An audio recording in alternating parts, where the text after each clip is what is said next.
All right, welcome back, episode 3. I'm Billy. And I'm Amanda. And we are doing what, Amanda? What do we do? We are moving goal. I think you're only moving goalposts though, but that's what this is called. This is called moving goalposts. I do move goalposts. I hope that this year presents me the opportunity to watch you scramble with those goalposts. But at least you don't have to move the goalposts if you're nailing through them. So at least maybe if your fan base has to move them. But we got a lot to discuss this week. It's been an interesting couple weeks. I know I just came off a little short vacation to beautiful Cleveland, Ohio. You're going to an actual beach. So yes. I got a flight to board in 3 hours, so we're gonna have to keep Billy's yapping to a minimum this episode. Good luck with that. But as always, Amanda, what do we want everybody to do here as we get this thing off the ground? We want to like, share, subscribe, tell your friends, Aggies, Longhorns, whoever else just likes football. We appreciate the feedback that is friendly feedback. And I mean, even the unfriendly feedback, they say they either love you or they hate you or they're not paying attention. And if you're one of those first two, you're welcome here. So, because we're getting your view either way. But yeah, anyways, the commentary can remain nice though. I feel like we're pretty well loved. I mean, let's be real here. And I don't know how to get some comments. I know that now. I don't know how that'll be throughout the season, one way or the other. But you never know. There is the possibility that both maybe you'll get a few more fans, a few people just feeling a little bit of empathy for you.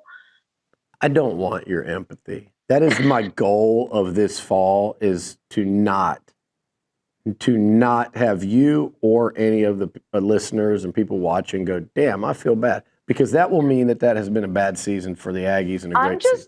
I'm just sad nobody got a picture of you that was like the exact same picture from 2012 on the field at Kyle Field after the game this year, of just like the same. What was that face of I don't like. Oh, you talking about 2011? The 2011, yeah. 2012, I was smiling. 2012, I was 2011. prancing around Tuscaloosa and the cop. Oh yeah.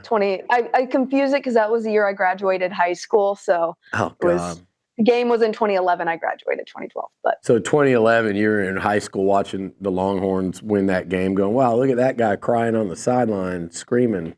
They're probably going to make There are a few times I've seen my dad get so emotional he's nearly cried, and that was one of those games. But it was happy tears. Yeah. Not sad tears. So happy sports tears are the best. Yes. Sad ones are not. There's been a lot of tears. And by the way, shout out to our sponsor. Are you kicking off the vacation? I am. I have my margarita right here. Wow. I made it. I was sick this week. I made these this weekend because I got in my La Casa stock. Actually, I have the bottle I used right here. I used the Reposado for this one, which I think we tried margaritas with all of them. It was a rough morning the next morning. But I think Reposado was our favorite by far. And like my friends told me it was as good as a restaurant margarita. And I used 3 ingredients. I used lime, La Casa, and agave. And I mean, I feel like the tequila just has a good enough flavor on its own. That's a great drink, yeah. Mm-hmm. That's a good Is that what's in there right now? Yeah. Good. Well, you have a 1-drink limit during these podcasts because I don't want you to get on too big of a roll, like 2 drinks. I'd have to put Grant shaking me another one if I would make it. Seriously. Next time I'll just make a double shaker, but these do have 2 tequila shots in them each. So that could get a little risky if I have more than 1 margarita. Well, and next week I'll start joining you on there because I do love my La Casa. I've been drinking it when we've had company at the house lately, and everybody loves it. But look, we'll do this one. We'll do one more with a little week gap in between. I've got SEC Media Days coming up in Atlanta this week, so we should have a lot to talk about on the backside of that, Amanda. And then it's really weekly after that, almost through December. So we'll get ready to really ramp up. So this week, I think we have to do a couple remote podcasts. We're going to have to do one where I'm in Nice, France, and one where I'm in Paris, France. So those should be some fun abroad episodes. And one when we need to get you in this studio at one point too during the season. It'll be a little special episode. We'll do like a pass when you're passing from Austin to Dallas. And do a little reroute. Hopefully nobody steals the Longhorn off my car this time, because that's what happened the last time I was in College Station. So. Oh, well, I mean, it wasn't me. So that's all. I don't damage property. All right, well, let's roll. Let's go into this. I know we got a lot of random randomness between the Aggies and Longhorns to talk about this week. Starting with, I think what everyone's been talking about, Amanda, is recruiting. It's just it's all your over Super the map. Bowl. It's Aggies Super Bowl. I discovered this when I was looking for my retweets and deletes because, man, are you happy during recruiting season? I am. That has been a regular thing since about 2020 or so. You have been what looks like your happiest on Twitter during recruiting season, but then, October hits and it just meow. Yeah, there's that gif of that roller coaster, and that's probably the meow. That's probably part of it. But I'm always, when recruiting's going well, I'm always going to be happy. I'm not going to let, I said this last week, you can't be a pessimist going into it. It doesn't matter who the coach is. It doesn't matter what previous coaches did. If you're going to succeed in the Southeastern Conference, maybe you can get by with this in other leagues. But if in the SEC, you've got to recruit at an elite level. And I don't know where that cutoff is. I like to think it's really like about top 7, because if you're like the 11th ranked class, sometimes you might be 7th or 8th in the SEC on a bad year. So kind of that, if you're living in that top 7 and oftentimes in the top 5, you're fine. And you obviously have to work the portal. So I'm always going to get fired up about recruiting. And yes, if the season doesn't go your way, you don't want the summertime to be the high point. But for the people that go, signing day is not till December, I disagree with that. You can rally, but we saw that last year, didn't we? Yeah, you actually did, and that's kind of been Texas was in a worse place this time last year than they are right now. Yeah, I was just looking at some of the timing of the recruitment and how many recruits they had under their belt early July last year, and it was looking pretty bleak. And I was trying to look for old articles, and the ones I found said Texas super slow summer start to recruiting. And then, of course, they got some major flips of commitments that came in super late. And just a couple, I think there were some in September and then a couple in December that really just pushed it over the edge. So, they do say it's Sark after dark, and I guess it's not dark yet. So we'll see. We'll see what happens there. But yeah, it has been a very slow start, but I don't know. I'm not sweating until later in the season, but obviously it's good. You feel good when you're in this position in summer. It feels good to kind of feel settled. Okay, we have what we need to be in the top portion of the recruiting class. Yeah. And again, I really don't care if the Aggie class, nor do I think Longhorn fans should care, or anybody in the SEC, if your class is 1. I just think you should really want that single digit in front of it because of the competition. And there's only, and all of these rankings of these players are objective at the end of the day as well. So there is some, it's all just objective. I feel like if you have in that top 5, you're all probably pretty close to each other at the end of the day. Well, what you're talking about, right, is you're talking about, okay, we've got the players we want. We got the players other people want as well. Now it's up to us to develop them, and that's what's going to separate. But you can't be there at the finish line if you're not in the race to start, and you have to have a real SEC roster to be in the race to start. And that's what this recruiting, even in the day and age of the portal, it is. And Amanda, I took since our last episode, just highlights on each side, in lowlights. The Aggies added Bryce Perry Wright. That's a guy Texas went hard after as well, but head-to-head over Clemson there in Texas at the finish line for the big 5-star D lineman. And they added Tank King, the linebacker from the Golden Triangle. A couple of losses in Boobie Feaster, the wide receiver from DeSoto up there by you, to USC. There's still USC is interesting right now. 30 commitments, right? 31? Yeah, they have 31. Feels pretty close to capped out, but we'll see. We'll see where that goes. I don't know if I trust in Lincoln Riley at USC quite yet. And as we're recording, Lamar Brown, Texas was in on him early. That was an A&M LSU battle at the finish for the 5-star from Baton Rouge. The Aggies unable to pull him I saw him earlier today. Yeah. Literally off of the LSU campus, which is that was going to be a long shot anyway. Meanwhile, Texas, a huge get, I think, with John Turntine. We're going to talk Ojo in a minute, Felix Ojo. I think Turntine's better. And then they got a linebacker from the Houston area, and Kosi Akpala, who I know they liked a lot. A lot of L's, though, right now, Amanda, that I agree with you. Texas is going to finish probably in that top 5, definitely in that top 7, but not the hottest streak right now that you've ever. They are definitely losing some battles that they wanted to win. I think of Jamarian What's Carlton. funny, though, is I saw this. They were losing some of these battles early last year, and then some of these players flipped in December. So it's not a done deal until signing day, as much as you hate to say that. Some of these players, they're 18 years old. You can only trust so many decisions a kid makes at 18 early on, and some of them obviously you don't think will flip, and they won't, but some of them, you never know. So, not that you're going to sit there and hold out hope for players that have committed to another team. I think I trust in the fact that Sark knows what he's doing when it comes to recruiting. They know what they have on the table. They know their needs. And I do think, maybe not another number 1 class. I feel like that would be a stretch, honestly. But I think in the top 5 at least. I think Texas is going to really benefit, from, you've kind of alluded to it there, the season they're going to have on the field. So you look at this top 15, and I think A&M's got staying power because their class is so close to done. I think you'll see the Aggies win a battle for linebacker Tamarian Watkins over South Carolina, Tylen Wilson, a safety out of Mississippi, Evan Jacobson, a tight end out of Iowa. These are guys. Texas looks great, I think, for Samari Matthews. I think that's a defensive corner that they're going to land here in short order. But I look at Oregon at 10.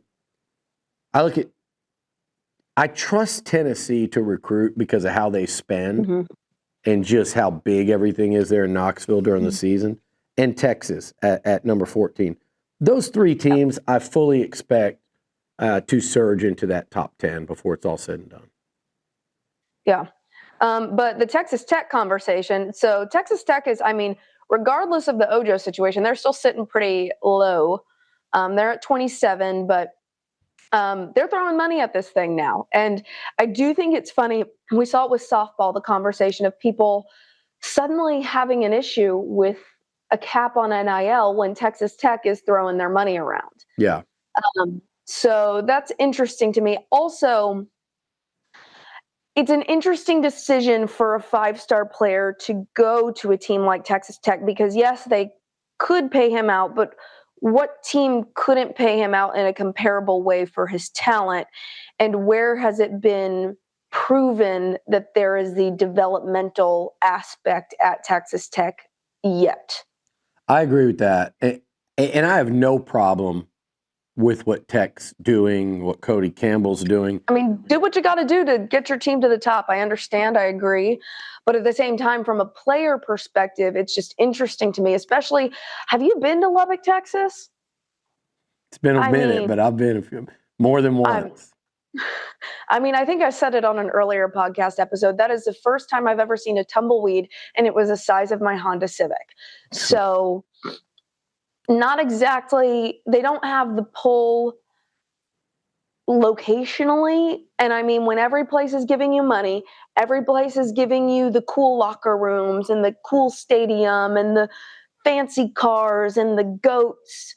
Yeah, I'm so mad still about the goat comment. But listen, we really are at a place with Texas Tech, again, y'all do you, whether that's Tech, whether that's A&M Texas. I don't want any Aggie or any Longhorn crying about losing a recruit because of an NIL deal, because sometimes it might be true. You're going to have a team that's lesser than A&M or less than Texas, less than Bama, less than Georgia, whoever we perceive as these top spenders or power players. You're going to have those teams that aren't, that go, okay, we can't do the roster like y'all do, but by God, we need that offensive tackle. So we're going to pay more than you will because you're going to say, we don't need the tackle, we need the O-line, or we don't need the offensive tackle, we need the secondary, whatever.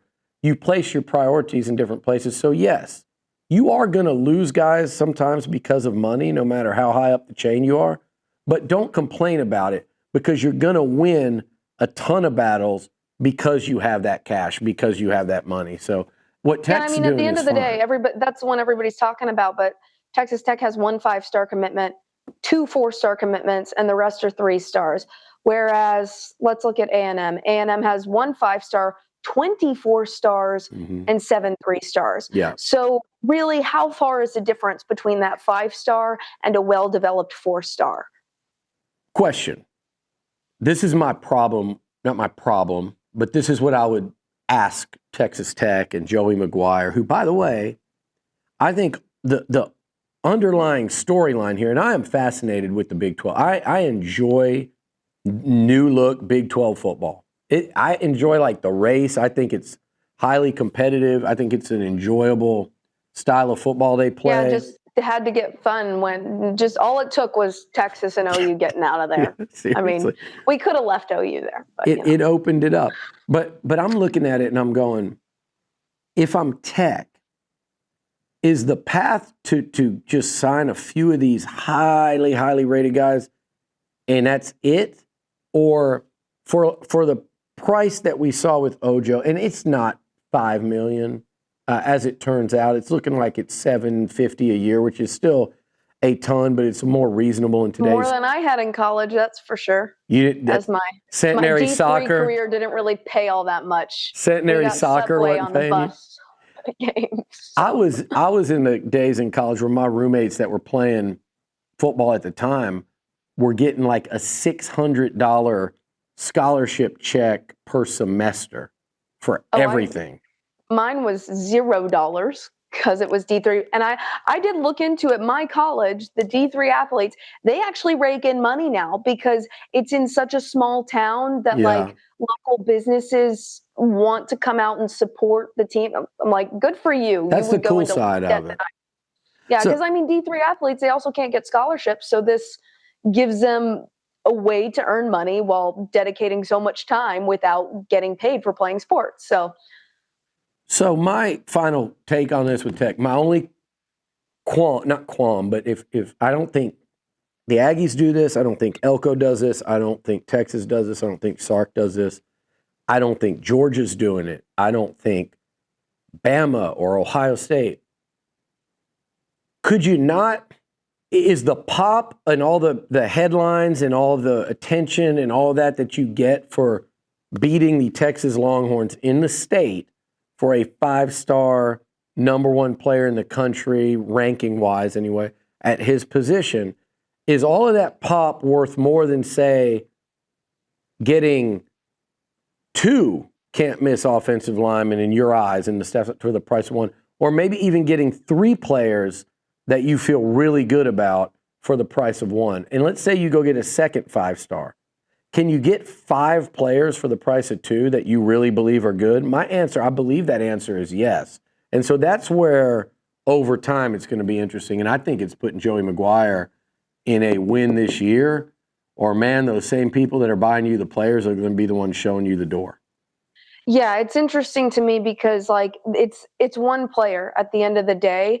But what built Texas's roster to be ready for the SEC was depth. Yeah. It wasn't one player by any means. I mean, is there one player that you can accredit to Texas being prepared to enter SEC play? There's not one 5-star Arch player. Manning hasn't even played significantly I'm yet. kidding. But you're right. They spent those years building there's depth. Players like Michael Taff was a walk-on. It's about development at the end of the day.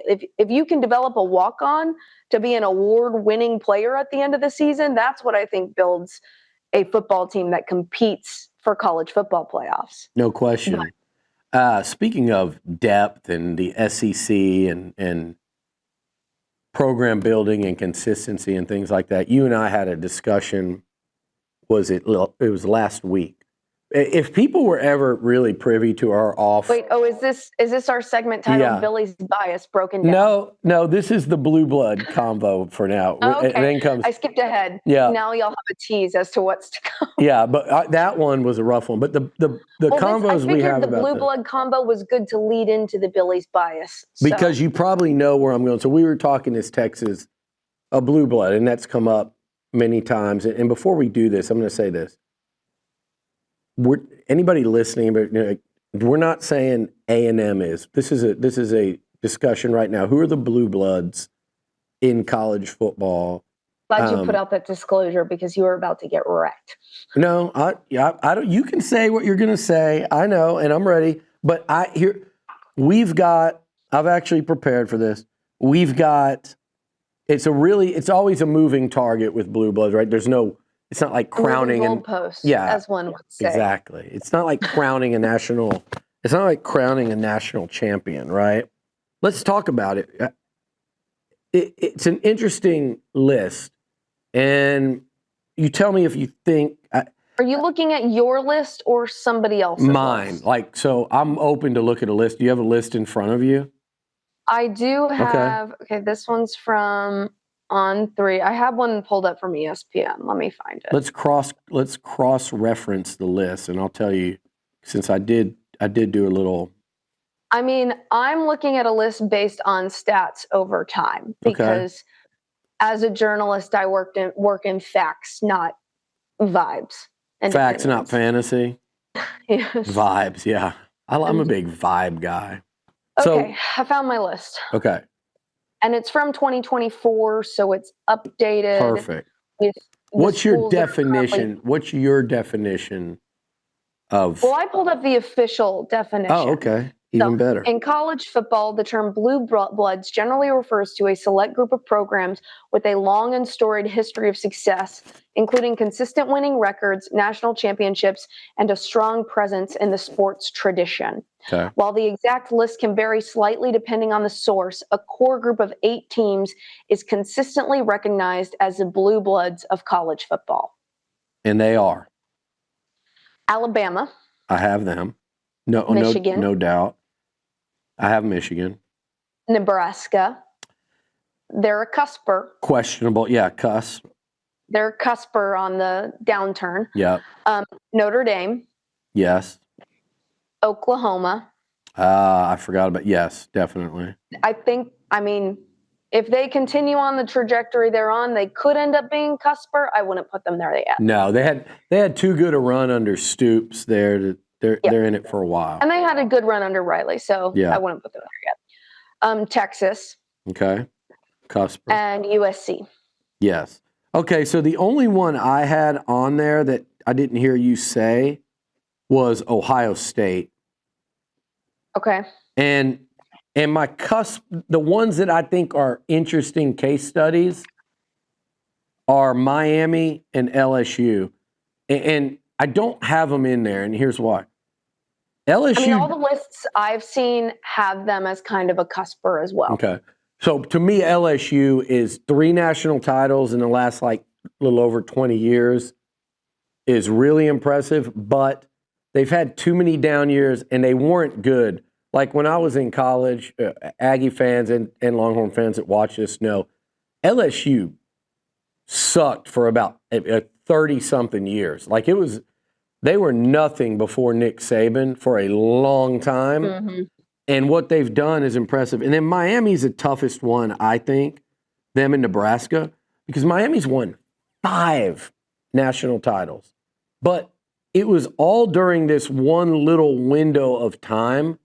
Mm-hmm. And we're going back now 20-plus years before they've really done anything. There is one major former blue blood that did drop out pretty much permanently. Do you know who that is? Would that be Penn State, maybe?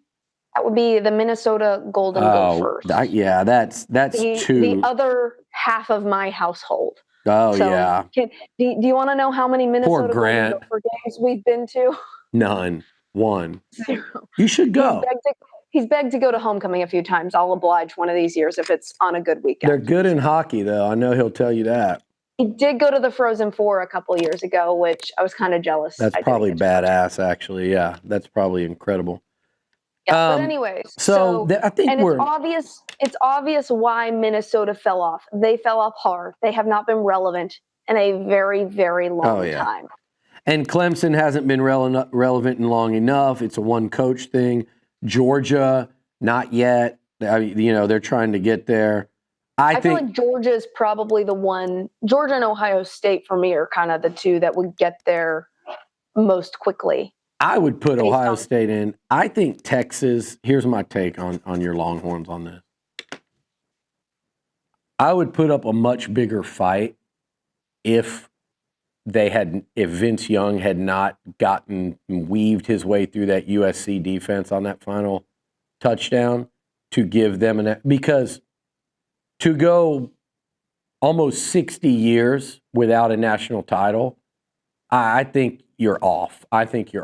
Now, one, which is very similar to what Michigan had done before a couple of years ago, I think Texas is a cusper on the right side of it when you look historically. But I think they need to, and look, I know where they're trending. I know where they're going to be ranked. I know but I think they've got to win one here in this current window. And who knows, maybe they win more than one. But if you're going like 60 years plus with one national title and you're trumpeting blue blood when you look at LSU with 3, Miami with 5, Nebraska with several, and we're questioning if they're falling off.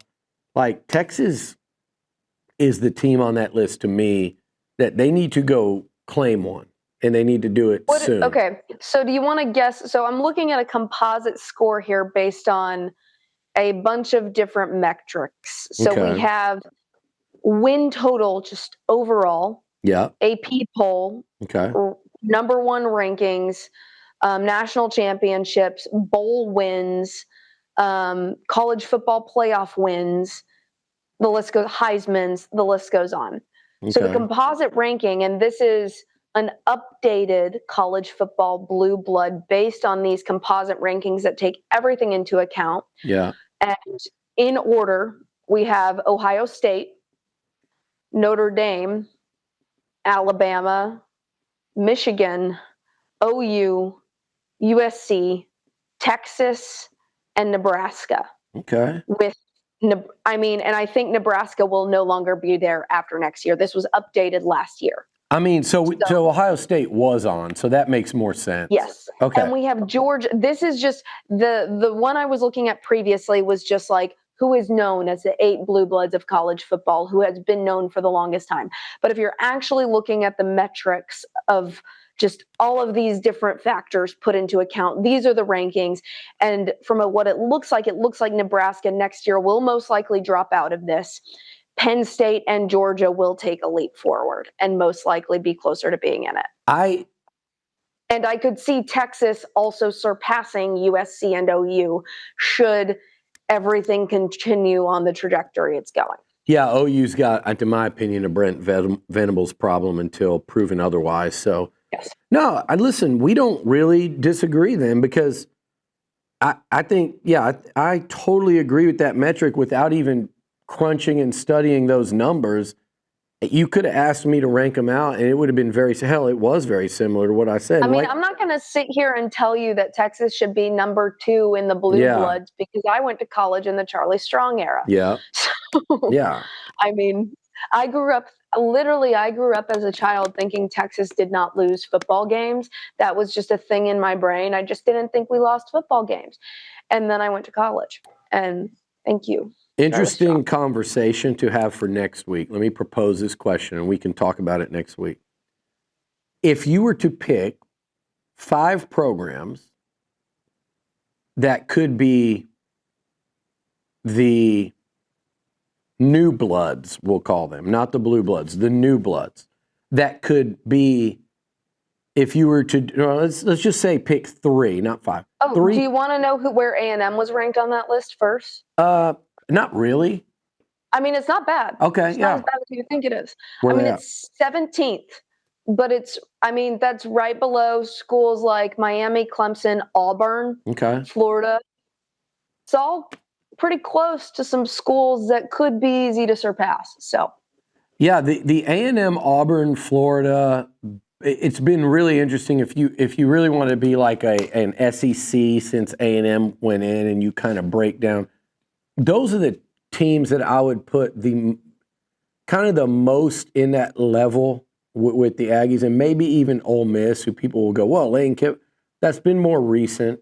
Probably Ole Miss, Florida, Auburn, A&M are kind of that pack behind Georgia and maybe Tennessee. Tennessee has been pretty bad. Tennessee's up there too. I mean, I don't see Ole Miss anywhere on this chart. Yeah, so let's talk next week. Let's think about this one and those listeners too. If you want to post on the YouTube page, New Bloods. Give me your 3 teams that they're not going to crack into the historic Blue Bloods.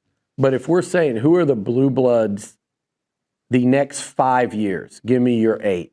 And we'll talk about that next week. You and I can both put them together. That'll be fun.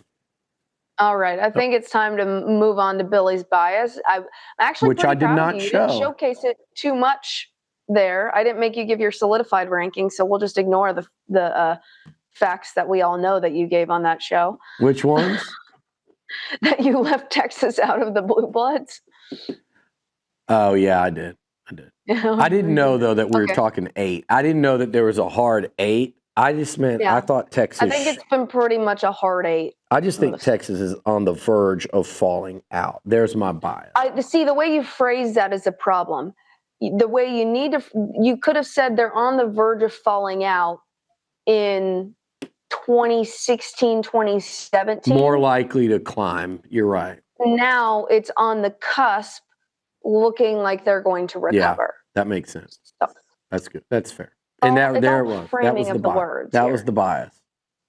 That was your bias. You're hearing my hope versus. I hope I'm teaching you something about how correct information can be framed differently to give different perspectives, and that will teach you a lot of things about how you intake news media. Anyways, go ahead. Let's. So, I'm looking at your notes here. Last week. It's bringing up the defense conversation.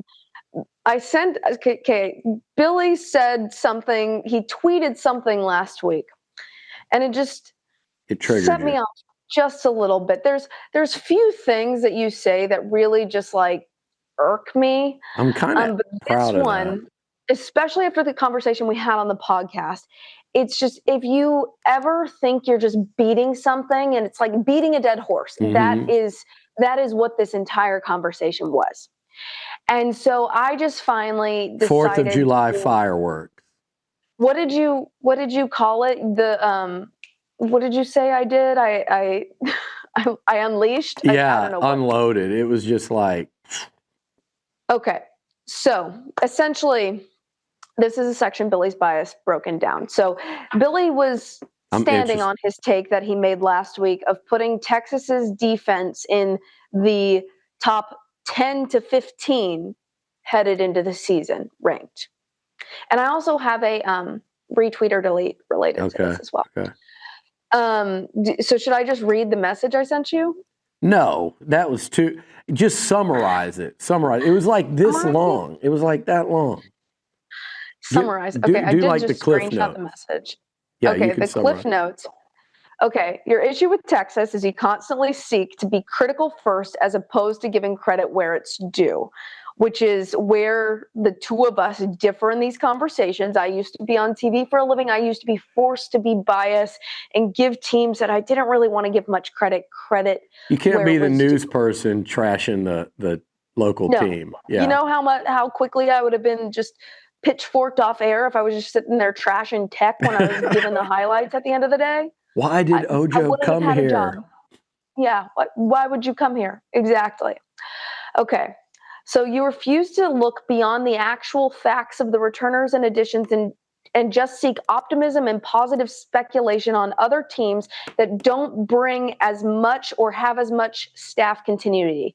This is where you lose credibility. It's Georgia and Ohio State specifically you're talking about. Yes. Texas would not be a top 5 team if they returned only a top 10 defense, because that's a curse word. You are not ranking the Texas offense. I guarantee you're not ranking the Texas offense as high as the defense. I think that was Garing effing TU. Yeah, but it was all one word. It was a great little addition there.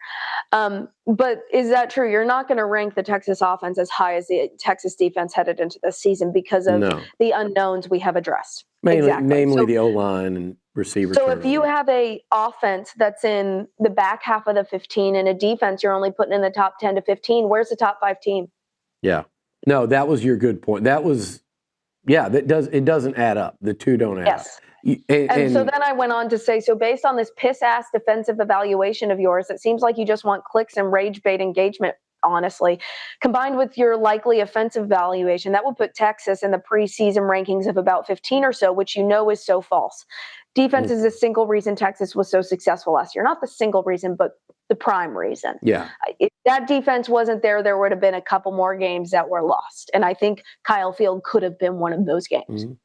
Well, it had to have been 7-0, but yeah. Yes. Or 7-6. Anyways, defense retain more talent and add some of the top talent in the country. And then I said, so excuse me if I can't take you seriously on this, because at this point, I'm above arguing with obvious rage bait. So you just read the whole thing, the whole paragraph. I'm glad there are parts of that were very right.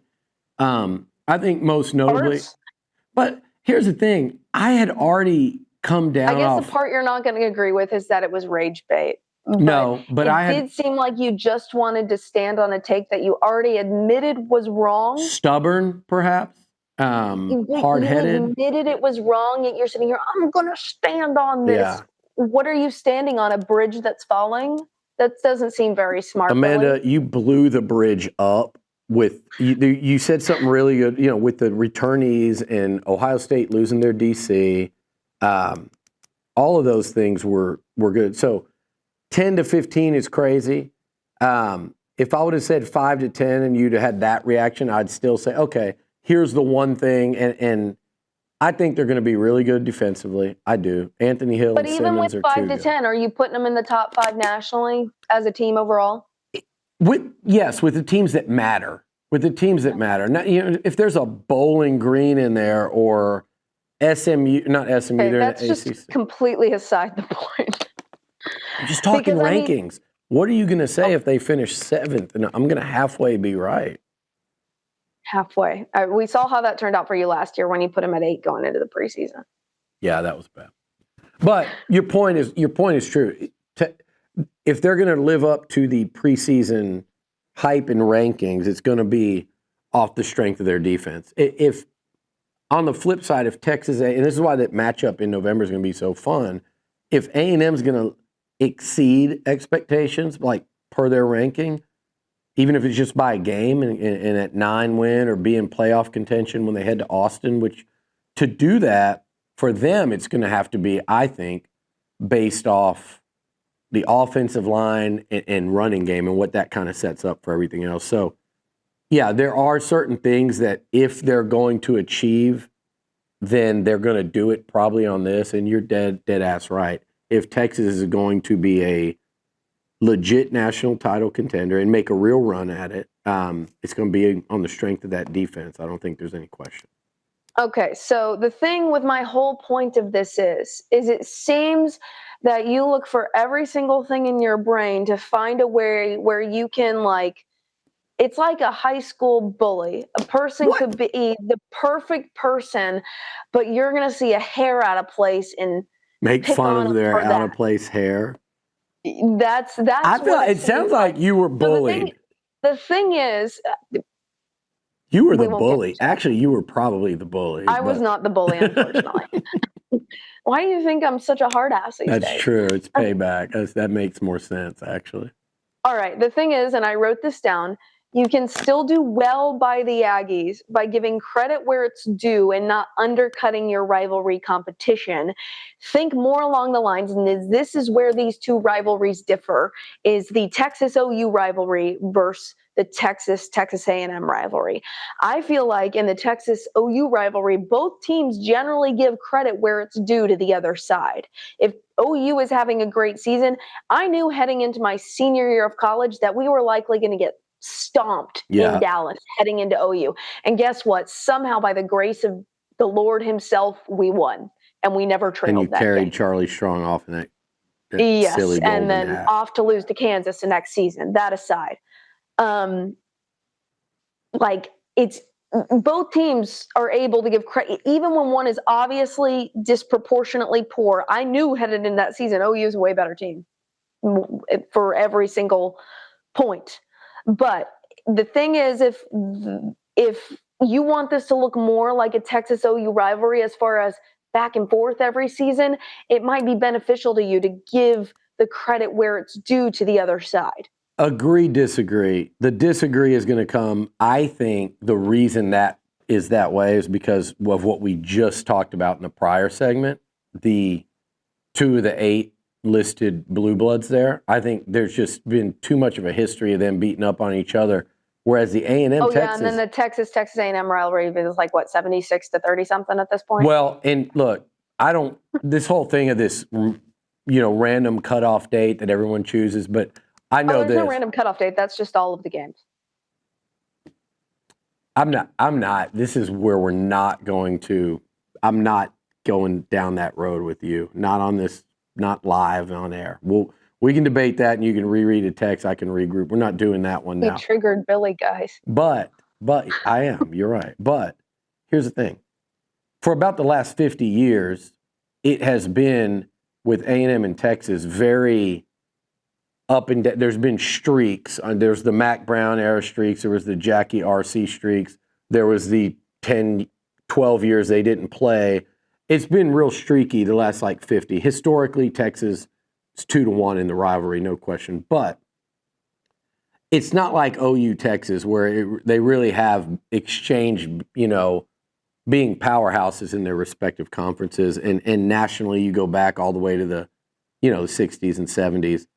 But to agree with you, I do think you're right, because I do this with Aggies all the time on this show. I tell them, I don't want us, when we are looking at an A&M schedule or looking at opponents, to not hold the opponent, and this is the flip side of it. This is more the BAS, battered Aggie syndrome. Don't look at the opponents and prop them up and fear them so much, and don't look at Garrett Nussmeier at LSU and be afraid of his greatness because he's got an NFL chatter, and look at Marcel Reed and go, well, he only did that. No, I watched Marcel clearly outplay him here last year, and I watched games the other night. I saw Nussmeier. He should have lost the South Carolina game for them. He was eaten alive by Alabama. I was in the stands there in Baton Rouge. He threw 3 picks in the second half here. Hold him to that same standard. And so to tie that into what you're saying, Amanda, you're right. I shouldn't go overboard to try and prop up an Ohio State defense or a Georgia defense because Ohio State, because Georgia. Again, if you're going to do that defensively anyway, as long as PK is there, you say because Texas. And I hope with Mike Elko taking over the reins on the defense, because that's A&M's path to being a real successful program under him, we should be sitting there in a couple of years going, A&M's going to be great on defense because Mike Elko. And so, yeah. Okay, I think I'm about to honk the Billy buzzer. Point taken, you win. But I do want to pull something. So you said last 50 years? Yeah. No. I said we weren't doing this. What? Go ahead. You put up a number, so I wanted to look it up. Last 50 years, it's been like this. It's actually been 32 to 17. In the last 50? Yeah, last 50 games. Well. Do you need one of these? What is it? Yeah, I need 3 of them. Can we get a bottle here? Okay, let's move on because you got a trip to take. ChatGPT has some great info these days. Well, I don't have a computer in front of me. And if I start looking at my phone, everybody's going to make fun of me. Well, if anybody on YouTube sees me doing this, just know something's about to come up. Yeah, okay. It's about to get ugly for our friend Billy here. We wanted to this is something we wanted to talk about. We're going to do this every week from now till the season, just kind of little different things where we pick a player from each of our teams just in a different category, pick a player or two. So let's dive into that before we do retweet and delete. And go ahead and rattle off our categories this week in terms of off the Aggie and Longhorn rosters. Okay, so we got to buy stock now in a player that was not a starter last year. Who you Favorite got? True freshman, and then breakout star on offense and defense. Okay, who you buying stock in burnt orange that didn't start last year?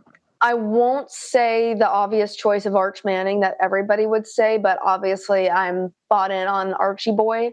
I'm going to go with Trevor Gooseby. I know he was starting towards the end of the season after injury, but I mean, from what we saw from him as the number one now, I think he's going to be just the leader of the offensive line. So I am going to go with there were a couple thoughts for me, but I'm going to go with DJ Hicks, former 5-star. Look, he's backed up. The A&M had 3 D linemen drafted in 1 in the first round, 2 in the second round last year. So he's had a path in front of him. Speaking of the Sooners, that was a huge recruiting win over OU. And he's poised to step in and start this year in year 3, has played a lot of, significant reps in SEC play, and he had a really good spring and is having a terrific offseason. So he's the guy that I think would be the guy that I would be buying stock in right now on that A&M defense. All right, moving on. Favorite true freshman. Oh, wait, Man, I have mine out of order. You can go first. I'm so tempted to go with one of these big D tackles that Landon Rink, a Longhorn legacy, or DJ Sanders. But because of guys like Hicks and Albert Regis, I think there's some, get your reps play. The guy that I got my eyes on, man, is Marco Jones. Mike Elko sat here in this studio on signing day and he said, we had him rated as the number 1 defensive end prospect in the country. And he got here in the spring. He looked at in the training, off-season training. Then he goes out in the spring game and has 6 sacks. Again, you lost starters at the D-line. They've got some guys coming back. He's going to have to earn his way up there. But there's not a true freshman in maroon and white that I'm more fired up about than Marco Jones. I think he's going to be a future star and a high-round draft pick. All right, for our true freshman, I'm going to go with Lance Jackson. He's an edge, 5-star, Pleasant Grove. I feel like, that position in general just has had a lot of depth. Of just very, very good position group for Texas. I feel like a lot of the rankings I've seen that a lot of people are putting that as our number 1 position group, and I feel like he was just a stellar add to it. It is a stellar position group, so hopefully we see him getting some reps in his freshman year. But I think over time, having a player like this in the system being brought up by that solid of a position group as it is going to be pretty awesome to see. You give me elite true freshman defensive ends or D linemen in the program every year, and you're going to see a great SEC defense. It's just that simple. It just everything else trickles down from that. A little trivia on Jackson. His dad played basketball. I believe this is him. Played basketball at A&M. Was a roommate of a buddy of mine that I ended up rooming with, and his freshman, roommate in the dorm was Jackson's dad. So between him and his older brother, who just finished at Arkansas and was a high draft pick, Landon Jackson, I don't know why those 2 guys didn't end up in maroon and white, but they didn't. I could tell you a few reasons, but we won't get into that. Can that your only mic... need a choke. Get a hairball over there? I quit. That's it. Let's go. Dude, you have a flight to get to. Seriously. I have some hairball cure stuff that I use for the cats. Do you need me to send you some of that? All right. Who's your breakout, Longhorn? Okay, my breakouts for this year for Texas would be Christian Clark. Running back.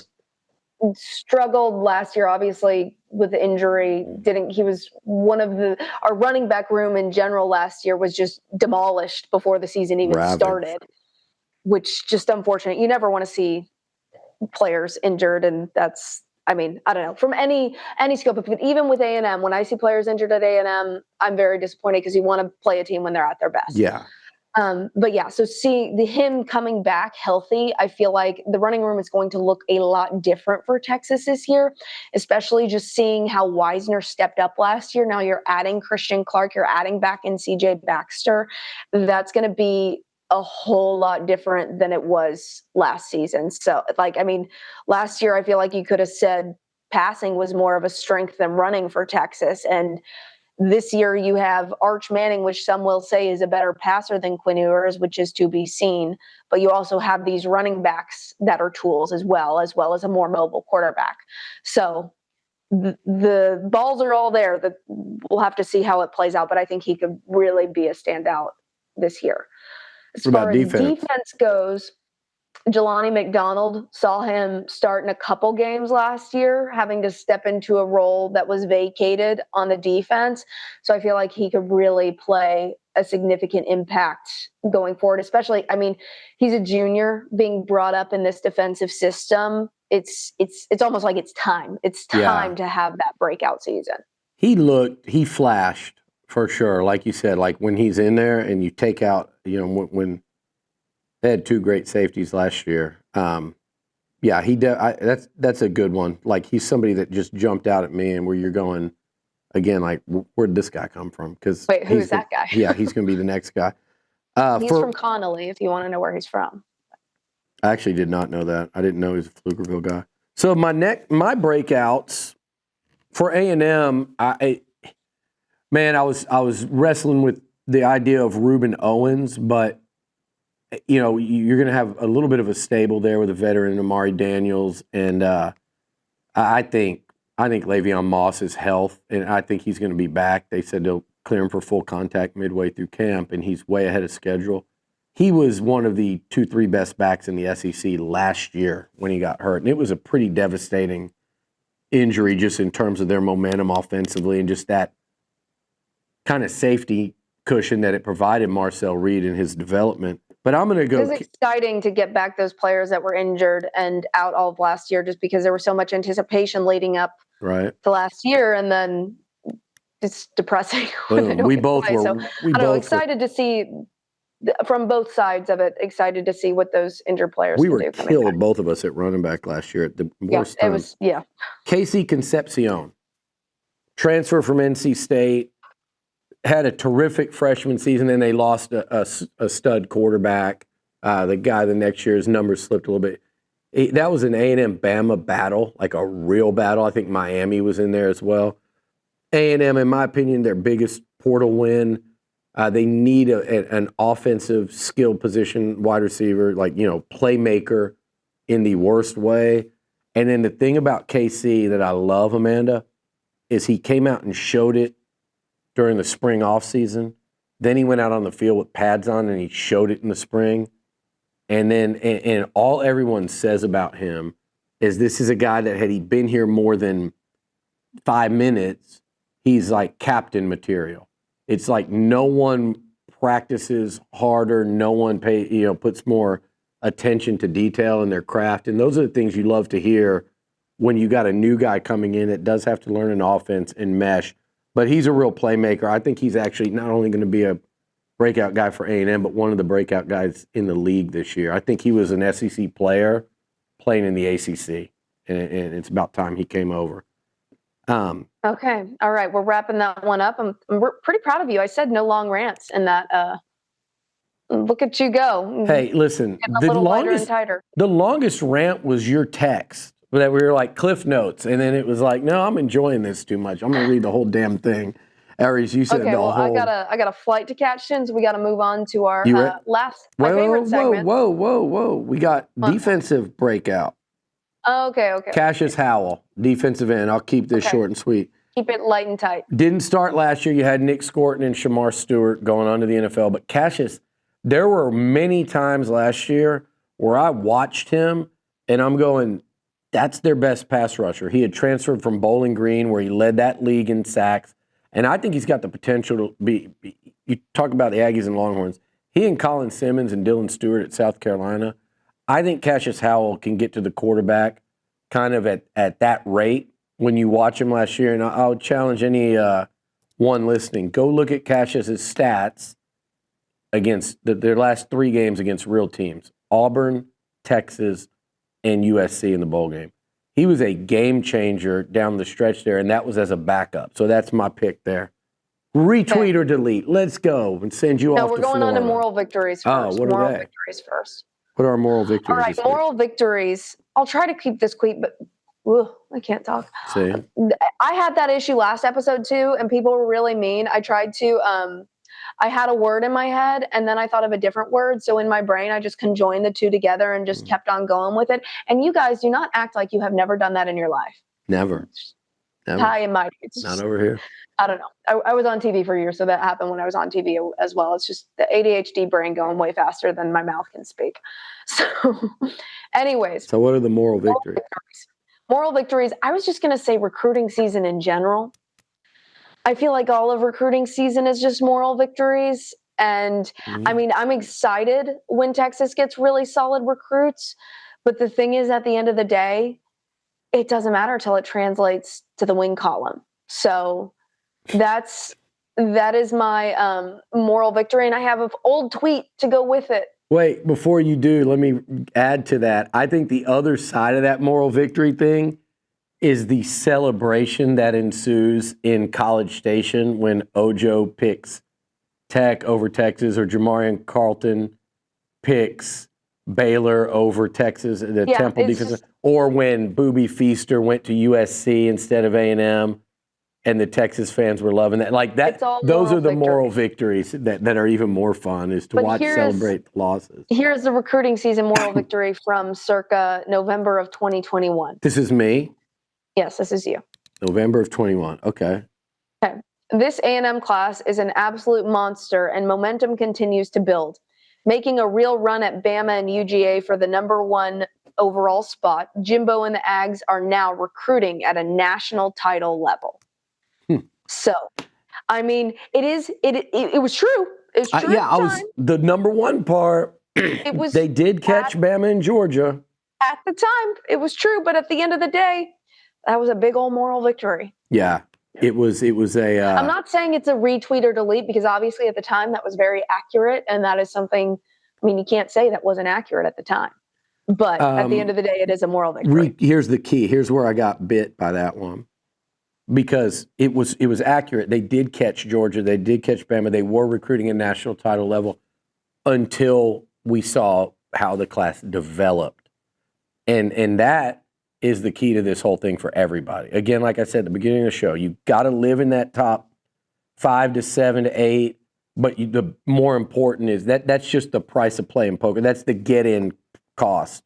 Then you have to, develop and win. So that was that. So sorry, I looked away. Nacho is snoring. I guess he's bored with me. It's very loud. I'm wondering if my microphone can pick it up. You put him to sleep. I haven't heard him yet on my end. Yes, it's just very loud squeaking. So you have retweet or delete from this week? Retweet or delete. So I'm going to start out with I have 2. I think I only sent 2. Let me make sure. You sounded pretty fired up earlier, man. Like you had found some treasure trove. Pretty excited about this one. Okay, yeah. I saved 5 today. I only sent 2. I didn't want to go overboard. I did bookmark them all though, because these are new finds. I try to do new finds and not old finds in a lot of these. Maybe I'll bring back some old Goldens later on. So this first one is from August of 2024. So before the season started last year. Okay. So recent.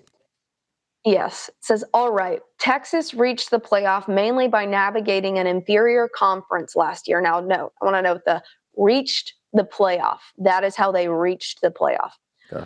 Lose a lot of guys who won them a lot of games last year, particularly at wide receiver and defense.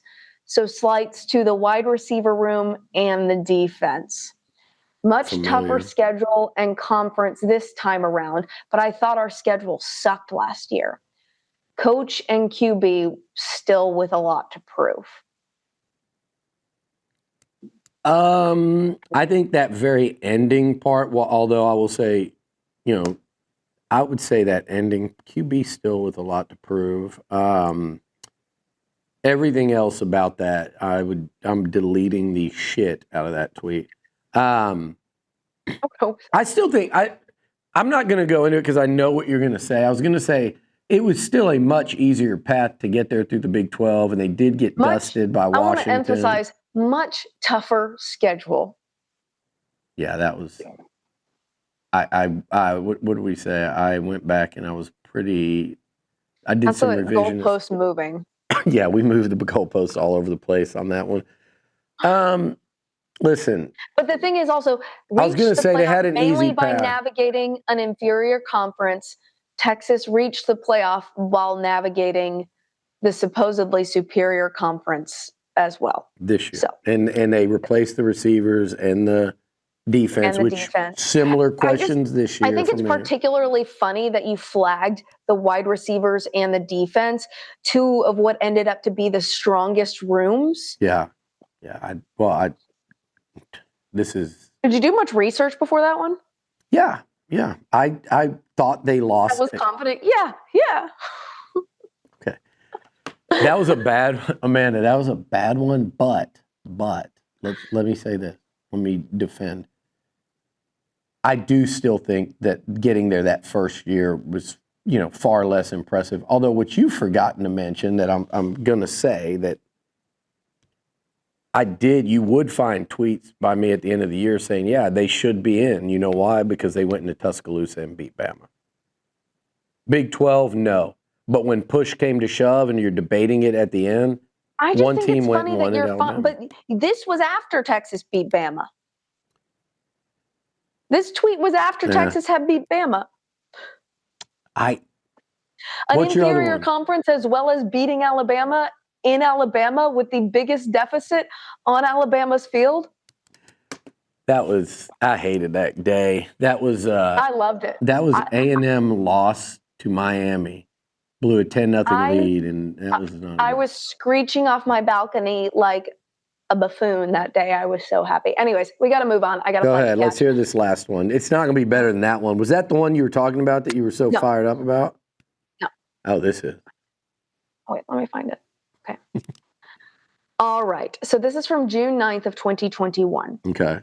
It is discussing Jimbo Fisher, and it is around the time that Sark got hired at Texas. Okay.